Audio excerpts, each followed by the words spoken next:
Hi there, I'm Suzette Daniels Mims, and these are my stories. Here, you can enjoy authentic accounts of navigating the perils of dating and Christ-centered relationships, including the courage it takes to walk away when a relationship doesn't honor God's best for you. We hope you enjoy this story. Please don't forget to like this video, share this video, and subscribe to this channel for more Christian love stories. Now sit back, relax, and enjoy today's journey. The Ministry of Silence. Chapter 1. The Vibration of Truth. The Sanctuary of Grace Covenant was a masterpiece of polished oak and stained glass, designed to make a man feel small so that the institution could feel large. Every Sunday, the congregation gathered in a sea of Sunday best, a choreographed display of holiness that masked the jagged realities of the lives being led outside those walls. To Vontrez, the grandeur had once been a source of comfort, a physical manifestation of a god of order. Now, it felt like a gilded cage, the air heavy with the scent of floor wax, old hymnals, and the unspoken secrets of 1,000 perfect families. Vontrez sat in the third-row pew, his spine stiff against the unyielding wood. Beside him, Kiana was a vision of ecclesiastical perfection. She wore a lilac dress that moved like water when she stood to sing, her hair swept back in a sophisticated coil that revealed the delicate curve of her neck. Her leather-bound Bible sat on her lap, gilded edges catching the light from the stained glass depiction of the Good Shepherd. To any observer, they were the golden couple of the ministry, young, vibrant, and seemingly unshakable in their devotion. Then it happened. The rhythmic buzz of a phone hidden deep within her designer purse. To anyone else, it was a minor distraction, a digital heartbeat in a house of prayer. To Vontrez, it was a physical blow to the ribs that left him gasping for air. He didn't turn his head. He had learned that looking only made the gaslighting worse. Instead, he watched her through his peripheral vision. He saw her hand, the one wearing the diamond he'd worked 80-hour weeks to buy, slip into the bag. Her thumb swiped the screen with a practiced predatory grace. A ghost of a smile touched her lips, a look of secret, intoxicating recognition that she hadn't given him in years. Up on the pulpit, Pastor Miller was sweating, his face a deep shade of mahogany as his voice rose in a crescendo about the armor of God. He spoke of shields of faith and breastplates of righteousness, of spiritual warfare and the fiery darts of the enemy. Vontrez felt his own armor cracking, not from external demons, but from the rot within his own house, the internal war. "She is my wife," the religious voice inside him whispered, a voice trained by decades of Sunday schools and men's breakfasts.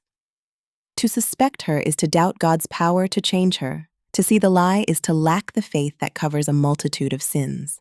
But his skin was crawling, a primal, biological warning system telling him that the woman sitting inches away from him was a stranger. His ears heard the shallow, performative way she sang the hymns, voice raised just enough for Sister Miller to hear, but heart clearly elsewhere. He felt a deep, sickening vertigo. The church had taught him that his heart was deceitful above all things. If he felt something was wrong, he was told it was his own sin reflecting back at him. "I am the problem," he told himself, gripping the wooden pew until his knuckles turned white. "My lack of spiritual leadership is creating this friction. If I were holier, I wouldn't be looking for evidence. If I were a true man of God, my presence would be enough to convict her back to the altar." This was the core of his torment, the belief that his own perception was a spiritual defect. He was being taught to distrust the very eyes God had given him. Every time that phone vibrated, it wasn't just a notification for an affair. It was a signal that Vontrez was being asked to delete himself, to trade his sanity for the peace of the sanctuary. He sat there, a man of flesh and bone, trying to become a statue of endurance, while the rhythmic buzz echoed against the silent screams in his mind. Chapter 2. The Shepherd's Iron Rod. The walk from the sanctuary to the administrative wing felt like a slow march toward an execution. Vontrez's feet felt heavy on the plush, patterned carpet that muffled the sounds of the bustling congregation outside. He passed the Wall of Honor, where framed photos of previous pastors looked down with stony, unyielding gazes. He felt like a traitor for simply knowing the truth. The door to Pastor Miller's office was solid oak, thick enough to keep the secrets of the flock contained within its four walls. When Vontrez entered, the air was still, heavy with the scent of expensive Arabica coffee and the faint, sweet smell of the pipe tobacco Miller secretly favored. Miller didn't look up immediately. He was writing in a leather-bound journal, his gold-rimmed glasses perched on the bridge of his nose. "Sit, Vontrez," Miller said, finally gesturing to a low-slung leather chair. It was a chair designed to make the occupant look up at the pastor, an architectural trick of power. "Pastor," Vontrez began, his voice sounding thin in the quiet room. "I can't do it anymore. I can't pretend. Kiana is... She's not just straying, she's living a double life. I found the burner phone. I saw the messages. I saw her car at the riverside. My common sense is screaming at me to protect myself." Miller leaned back, the leather of his executive chair creaking. He didn't look shocked. He didn't look grieved. He looked disappointed, but not in Kiana. He looked disappointed in Vontrez. "Common sense, Vontrez?" Miller repeated the words as if they were a foul taste. "You speak of common sense as if it were a fruit of the Spirit. But the Bible tells us that the wisdom of this world is foolishness with God. You are looking at the facts of the flesh, but you are ignoring the truth of the covenant." The psychological siege. Vontrez felt the familiar fog of confusion rolling in. This was the manipulation at its most potent, the redefining of reality. To Miller, the physical evidence of adultery was a fact of the flesh, something secondary and almost illusory compared to the spiritual truth of the marriage contract. "But Pastor, she's in another man's arms." Vontrez's voice rose, a desperate plea for the man of God to acknowledge the fire burning in the room. Miller leaned forward, his eyes locking onto Vontrez's with a terrifying intensity. "And where were you, Vontrez? Where was the head of the house while the body was wandering? If a sheep wanders, the shepherd looks to the fence. Your prayer life is stagnant. Your fasts are performative. You are so busy being right that you've forgotten how to be holy. You want to leave because your pride is hurt. You want to walk away because you'd rather be a bachelor than a Christ figure." Vontrez felt the internal split deepening. The amygdala in his brain was firing, sensing a threat. The threat of being destroyed by a woman who didn't love him. But the prefrontal cortex, conditioned by years of Miller's sermons, was trying to rationalize the irrational. "Am I being proud?" The thought echoed in the chambers of his mind. "Is my desire for a life without betrayal just a manifestation of my ego? Am I trying to save my own life instead of losing it for the sake of the gospel?" Miller reached across the desk and placed a heavy hand on Vontrez's shoulder. "Go home, son. Wash her feet. Do not mention the phone. Do not mention the hotel. Kill her sin with your kindness. If you walk away now, you are telling this entire city that the blood of Jesus isn't enough to cover a hotel receipt. Is that the testimony you want to leave behind?" Vontrez stood up, his legs feeling like lead. He felt as though his own soul had been stripped away, replaced by a set of instructions that required him to ignore his eyes, his ears, and his heart. He walked out of the office, not as a man seeking counsel, but as a soldier sent back to a front line he knew was already lost. He was being asked to play the role of a martyr in a play where the villain was being handed the script of the hero. Chapter 3. The Prison of the Prayer Closet. The utility room was a cramped 4-by-4-foot space tucked behind the laundry area, smelling perpetually of bleach and damp lint. This was where Vontrez had been instructed to build his war room. Following Pastor Miller's directive, he had cleared out the mops and buckets, replaced them with a thin prayer rug, and taped scripture cards to the walls until the beige paint was barely visible. By day, he was a successful contractor, managing crews and making logical, life-altering decisions based on structural integrity and blueprints. But by night, specifically between the hours of 3 a.m. and 5 a.m., he was a man attempting to dismantle his own sanity in the dark. The psychological erosion, the air in the closet was always thin. Vontrez would sit cross-legged, his knees clicking in protest, and try to enter the secret place. He was told that if he prayed hard enough, God would grant him a supernatural love for Kiana that would blind him to her transgressions. "Lord, take away the bitterness," he would whisper, his voice echoing off the washing machine. "Give me eyes to see her as you see her. Cleanse my heart of this spirit of suspicion." But even as the words left his lips, his common sense was staging a silent coup. A part of his brain, the part that understood structural loads and foundations, knew that a house built on a lie could not stand. He felt like a man trying to pray away gravity. He was asking God to make 2 plus 2 equals 5, because the spiritual math Miller taught demanded that the sum of betrayal plus silence must equal a blessed marriage. The internal drama became a physical ache in his chest. Every time he heard the front door click open at midnight, he would squeeze his eyes shut in the closet, trying to drown out the sound with louder tongues or memorized psalms. He was engaging in a violent act of self-suppression. He began to experience a haunting dissociation. He would look at his hands and feel they weren't his. He was a performer in a one-man play, staged for an audience of one. A God he had been taught was more interested in the institution than the individual. The gaslight in the kitchen. One Tuesday, the psychological war moved from the closet to the kitchen. Kiana walked in, tossing her keys on the counter with a jarring metallic clack. She smelled of the night, of wind, of a perfume he hadn't bought her, and of the faint, unmistakable musk of a man's leather car seats. "How was the fellowship?" Vontrez asked, his voice dead. He didn't look up from the Bible he was gripping so hard the pages were beginning to crinkle. "It was powerful," she said, her voice smooth, unaffected. "Sister Mary led a study on submission. You should have been there, Vontrez. You might have learned something about how to treat a wife." The audacity of the statement felt like a physical slap. His common sense roared, "Tell her you know. Tell her you saw the GPS logs. Tell her you smelled the bourbon on her skin last Saturday." But the Pastor Miller in his head shoved those thoughts back into the dark. "A soft answer turns away wrath," the voice prompted. "Be the Christ figure. Suffer for her sanctification." "I was praying for you," Vontrez said instead, the words feeling like ash in his mouth. "Well, pray harder," Kiana snapped, her eyes flashing with a predatory brilliance. "Because your praying looks a lot like judging to me, and the pastor says that judgmental spirits are an open door for the enemy." She walked past him, her shoulder brushing his, and in that moment, Vontrez realized the church had handed her the very weapons she was using to destroy him. They had taught her that his discernment was a demon and his pain was pride. He sat in the kitchen as the house fell silent again, realizing that he wasn't just fighting for his marriage. He was fighting to keep his own soul from being erased by a theology that demanded he become a doormat in the name of the cross.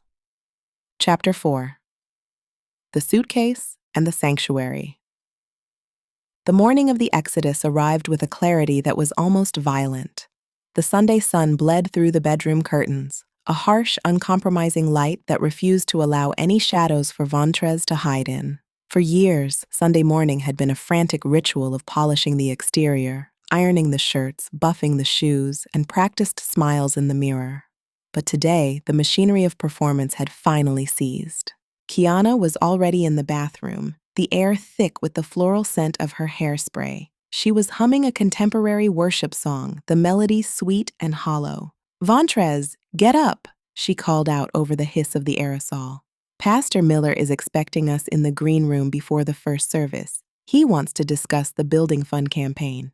Vontrez sat on the edge of the bed, his feet resting on the cold hardwood floor. He felt a strange, humming vibration in his chest. Not the anxiety that usually lived there, but a resonance. It was his common sense, finally reclaiming its voice after years of being shouted down by the pulpit. It was the internal realization that truth is not a spiritual option. It is the foundation of reality, the overpowering of indoctrination. Inside his mind, the final battle was being waged. The indoctrination voice, sounding exactly like Miller, was screaming about the covenant, about testimony, and the lake of fire that awaited those who broke their vows. It showed him visions of a lonely apartment, a ruined reputation, and the cold shoulder of the only community he had ever known. But the common sense voice was showing him something else, a blueprint. It showed him the structural cracks in his life. It pointed to the dry rot of Kiana's lies and the termite infestation of Miller's manipulation. It reminded him that a builder who ignores a failing foundation to save the wallpaper is a fool. "I'm not going," Vontrez said. The words were quiet, but they felt heavier than any sermon he had ever heard. Kiana stepped out of the bathroom, her mascara perfectly applied, her lilac dress hugging her frame. She looked at him with a mixture of confusion and practiced pity. Are you sick, Vontrez? Is the enemy attacking your body to keep you from the house of God? No, Vontrez said, standing up. He reached under the bed and pulled out the suitcase he had hidden there 3 nights ago. The enemy isn't attacking my body, Kiana. My eyes are finally open. I'm not going to church and I'm not staying here. Kiana's face went white, then instantly transitioned into a mask of righteous indignation. You're leaving? Today? On a Sunday? Think about the scandal, Vontrez. Think about what this will do to the pastor's message on the family. You are under a covenant. The covenant was a house we were supposed to build together, Vontrez said, opening the suitcase and beginning to lay his clothes inside. He didn't fold them with his usual precision. He just moved with a steady, mechanical necessity. But you've been burning the furniture for years to keep yourself warm, and the pastor has been handing you the matches. I'm done trying to put out the fire while you're still holding the torch. The breaking of the tether. As he clicked the latches of the suitcase, he felt a physical sensation, like a tether snapping at the base of his skull. The internal drama that had consumed him for years, the constant questioning of his own sanity, simply stopped. He realized that Miller's covering wasn't a shield, it was a shroud. "The elders will come for you," Kiana hissed, her voice dropping the lilac sweetness. "They will strip you of your titles. They will tell everyone you've had a mental breakdown. You'll be nothing without us." "I'd rather be a nothing who knows the truth than a someone who lives a lie," Vontrez replied. He picked up the suitcase and walked past her. He didn't look back at the bed, the war room closet, or the framed "As for me and my house" sign in the hallway. He walked out the front door and into the Sunday morning air. It didn't smell like floor wax or bleach. It smelled like rain, asphalt, and the terrifying, beautiful scent of a new beginning. As he started his car, the bells of Grace Covenant began to ring in the distance. For the first time in his life, Vontrez didn't feel the need to answer them. Chapter 5. The cold silence of the shunning. The psychological isolation did not descend like a sudden storm. It arrived like a slow creeping frost, turning the world gray and brittle. Vontrez moved into a small, third-floor walk-up on the other side of town, a place where the walls were thin and the only sanctuary was a single window overlooking a bus stop. For the first few days, the silence was deafening. He had been a man defined by a community, a man whose phone never stopped ringing with ministry requests, prayer chains, and board meetings. Now, the screen remained dark. He was experiencing a social death, a deliberate erasure of his existence from the only world he had ever known. The anatomy of the erasure. The first blow came via the notice of removal. It wasn't a private letter. It was a decree. Pastor Miller had read a version of it from the pulpit, the very pulpit Vontrez had once helped polish. Vontrez has walked away from the fold. He has allowed a root of bitterness to poison his spirit. Until he repents and returns to the altar, he is to be treated as an unbeliever. Do not eat with him. Do not speak with him. Deliver him to the world so his flesh may be destroyed. Vontrez sat in his dark kitchen, reading the copy that had been taped to his door. He felt the old indoctrination flare up like a phantom pain. "If they aren't talking to me, then God isn't talking to me," the voice whispered. The church had successfully conflated their approval with divine grace. He began to experience the void, a deep, hollow ache where his identity used to be. The produce aisle ambush. The rebuke was most brutal in the mundane moments. A week later, Vontrez was at the grocery store, his cart filled with the simple, lonely staples of his new life: eggs, bread, coffee. As he turned the corner near the produce, he saw Deacon Vance.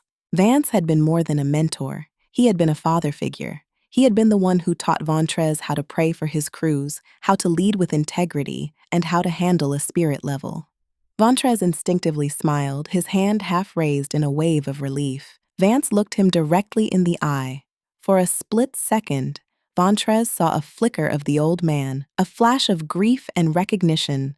But then, like a shutter closing, Vance's face went stony. He didn't just ignore Vontrez. He looked through him, as if Vontrez were made of glass. He turned his cart sharply, nearly hitting a display of apples, and walked in the opposite direction. Vontrez stood frozen in the aisle. The common sense in him was outraged. That man stood in your wedding. He knows Kiana is lying. But the indoctrinated part of him felt a crushing shame. He felt unclean, a leper in his own town. He left his cart in the aisle and walked out of the store, his chest tight with a panic attack he didn't have a name for: the internal reassembly.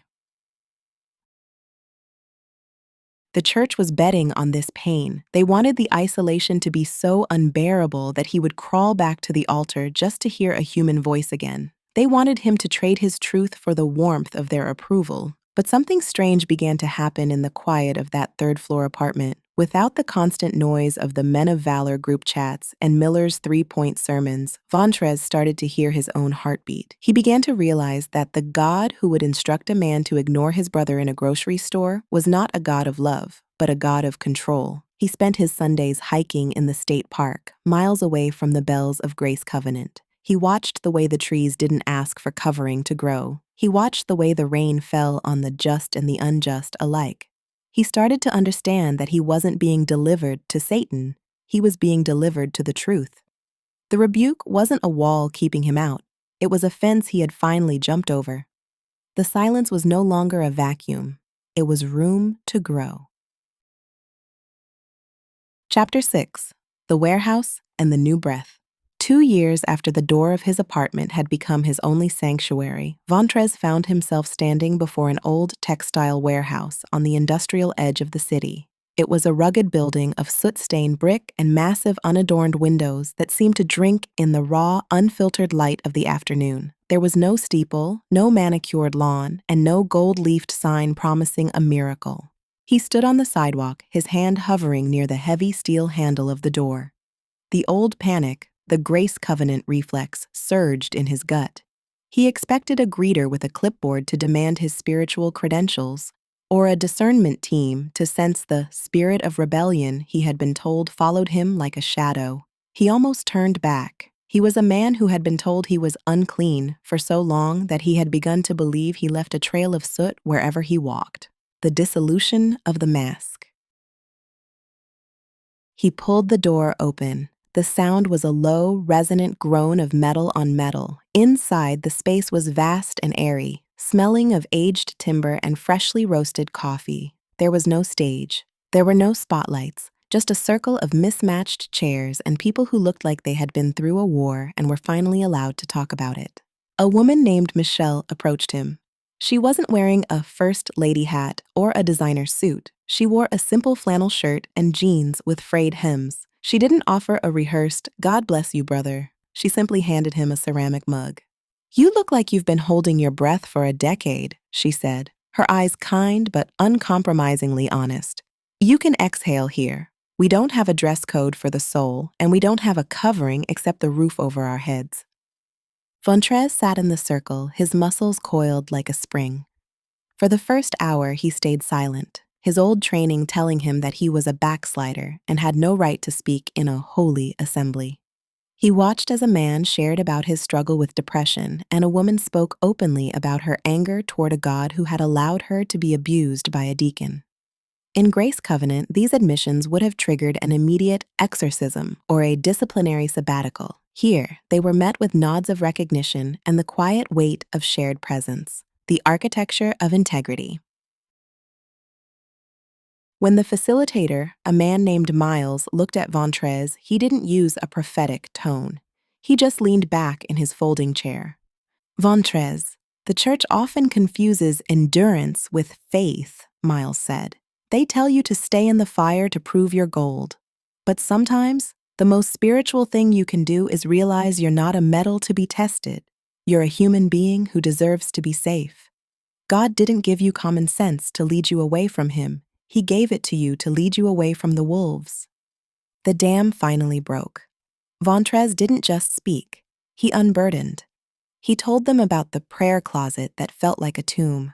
He told them about the vibration of the phone and the scent of bourbon that Miller told him to ignore. He told them about the crushing shame of being ignored in the produce aisle by a man he had loved as a father. "They told me my common sense was the flesh," Vontrez whispered, his tears falling into the black coffee. They told me that if I trusted my eyes, I was trusting the devil. Your eyes are the lamp of your body, Michelle said softly. If your eyes see a fire, you aren't faithless for running. You're wise. Grace Covenant wanted you to stay in the flames so they wouldn't have to admit their building was on fire. They wanted your sacrifice to cover their lack of truth. That night, Vontrez walked out of the warehouse into a cool evening breeze. For the first time in his life, he didn't feel the need to rehearse his holiness for the next morning. He realized that his common sense hadn't been in opposition to God. It had been God's primary way of talking to him. The still, small voice wasn't a whisper of guilt. It was the quiet, steady drumbeat of reality. He wasn't a prodigal returning to a pen. He was a man who had finally found the door to the outside world. Chapter 7: The Grain of Truth. The final meeting with Kiana didn't take place under the cathedral ceilings of Grace Covenant. There were no pipe organs to swell the emotion, no stained glass saints to cast a holy glow on the proceedings. Instead, it happened in a sterile conference room in a downtown law office, a space defined by gray industrial carpet, the hum of a flickering fluorescent light, and the sharp chemical smell of toner. Kiana arrived late, a calculated move designed to keep Vontrez in a state of expectant anxiety. She walked in wearing a high-necked navy blue dress, looking every bit the wronged woman of God. She clutched her leather-bound Bible against her chest like a shield, a visual reminder that she was still under the covering. As she sat across from him, she sighed, a long, performative exhale that she had perfected in the prayer lines. She looked at the lawyer, then at Vontrez, her eyes brimming with a practiced liquid sorrow. "Vontrez," she whispered, her voice trembling, "I've been fasting for 3 days for this meeting. I've humbled myself before Pastor Miller and the elders. They've told me that if you just come back to the altar, if you just renounce this spirit of rebellion, there is still a path for us. Why are you choosing this legalistic destruction over the covenant?" The final deconstruction. In the past, those words would have been a hook in Vontrez's jaw. He would have felt the familiar, crushing weight of spiritual failure. He would have wondered if his common sense was actually just a lack of unconditional love. But today, the silence was his power. He watched her perform, and for the first time, he didn't see a vessel of the Spirit. He saw the machinery of a lie. "Kiana," Vontrez said, his voice flat and terrifyingly calm. "The pastor isn't here. There's no congregation to witness your humility. You can put the mask down." "I don't know what you mean," she snapped, the lilac softness flickering for a fraction of a second. "I am standing for our marriage." "No," Vontrez replied, leaning forward. "You are standing for your reputation. You're standing for the brunch invitations and the front row seat. But you haven't stood for us in 6 years. You talk about the covenant, but you haven't mentioned the man you were with at the hotel. You haven't mentioned why your phone is still buzzing with messages from him right now." Kiana's face underwent a terrifying transformation. The saintly mask fell away, revealing a cold, sharp-edged fury. "You think you're so holy now, walking away from the only people who ever cared about your soul? Pastor Miller was right. You're arrogant. You think your logic is better than the counsel of godly men. You're nothing without that church, Vontrez. You'll see. When the world chews you up, don't come crawling back to the altar." "I was a nobody when I was with you," Vontrez said. "I was a ghost. I'd rather be a nobody in the truth than a hero in a lie." He pushed the papers toward her. "Sign it, Kiana. Go back to Grace. Tell them I'm the villain. I don't care anymore. I've found a God who doesn't need me to pretend I'm not bleeding." She snatched the pen, scribbling her name with a jagged, angry hand. As she slammed the door behind her, Vontrez felt a lightness so intense it was almost dizzying.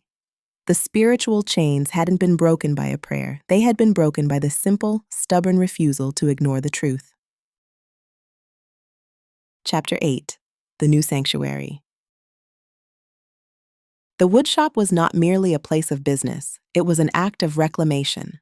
Located in an old industrial park where the city's heart beat in the rhythm of jackhammers and distant sirens, the shop was a sanctuary built on the foundations of reality. It smelled of sawdust, linseed oil, and the sharp, clean scent of cedar, a fragrance far more honest to Vontrez than the heavy floor wax and stagnant air of Grace Covenant. In the church, Vontrez had been taught that the physical world was a distraction, a fleshy veil that obscured spiritual truth.